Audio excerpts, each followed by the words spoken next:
नमस्कार, times on Bharat देख रहे हैं आप और मैं हूं प्रीति नेगी आपके साथ। मैं हूं आपके साथ हिमांशु रक्षित और शुरुआत करेंगे इस वक्त की बड़ी खबर से। महाराष्ट्र सियासी संकट पर बीजेपी की एक अहम बैठक होने जा रही है। मुंबई में बीजेपी नेताओं की एक बड़ी बैठक की खबर आ रही है। देवेंद्र फडणवीस के आवास पर यह बैठक इस वक्त जारी है और इस बैठक में बीजेपी के बड़े नेता मौजूद हैं। महाराष्ट्र में जिस तरह का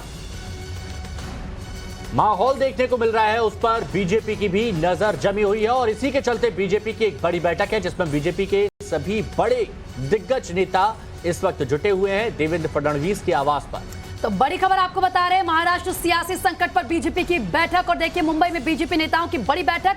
जानकारी ये मिल रही है कि देवेंद्र फडणवीस के आवास पर यह बैठक हो रही है और बैठक में बीजेपी के कई बड़े नेता मौजूद हैं। तो देखिए, एक तरफ हम देख रहे हैं कि किस तरीके से जो बीजेपी के केंद्रीय मंत्री उनकी तरफ से स्टेटमेंट सामने आ रहे हैं कि अब 2-3 दिन ही हम विपक्ष में हैं, यानी कि अब सत्ता पक्ष में हम होंगे। दूसरी तरफ बैठकें लगातार जारी है, यानी कि इस वक्त महाराष्ट्र की सियासत में बैठकों का दौर जारी है। हालांकि इस बैठक में क्या रणनीति बन रही है, क्योंकि आज सुप्रीम कोर्ट में भी हमने देखना है कि कुछ देर में सुनवाई शुरू हो जाएगी, वहां पर क्या कहा जाता है। गौरव हमारे सहयोगी हमारे साथ जुड़ चुके हैं। गौरव, इस बैठक से जुड़ी क्या जानकारी आपके पास?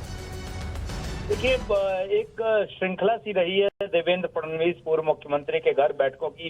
पिछले 4-5 दिनों में महत्वपूर्ण बैठकें हुई हैं और आज जो बैठक है उसका महत्वपूर्ण उद्देश्य यही है कि सुप्रीम कोर्ट तकरीबन 12 बजे के आसपास जो है कुछ अहम निर्णय ले सकता है मौजूदा राजनीतिक परिस्थितियों में। और उसके बाद जो स्थितियां उपजेंगी, ऐसे में भारतीय जनता पार्टी सरकार बनाने को लेकर अपना अगला कदम जो है वो उठा सकता है, जिसमें सबसे महत्वपूर्ण ये होगा कि अगर फ्लोर टेस्ट की बात आती है तो कैसे बीजेपी अपने निर्दलीय सहयोगियों के साथ और साथ ही साथ शिंदे बागी गुट के साथ आगे कदम बढ़ा सकती है। इन सारे ही राजनीतिक दांवपेच पर जो है चर्चा करनी है, क्योंकि ये बेहद महत्वपूर्ण है कि अगर आज ही सुप्रीम कोर्ट किसी तरह से भी फ्लोर टेस्ट का फैसला देता है तो अल्पमत में या सरकार को गिराने के लिए बहुत महत्वपूर्ण रणनीति नंबर गेम की अपनानी होगी। और उस दौरान जो वोटिंग होगी उस वोटिंग के लिए जो है वो समर्थन जुटाना भी जो है वो बहुत महत्वपूर्ण होगा भारतीय जनता पार्टी को। और हमने देखा है कि किस तरह से एमएलसी के चुनाव में ये कहा जा रहा है कि कांग्रेस तक के विधायकों ने जो है वो क्रॉस वोटिंग की। तो ऐसे में अगर कांग्रेस के जो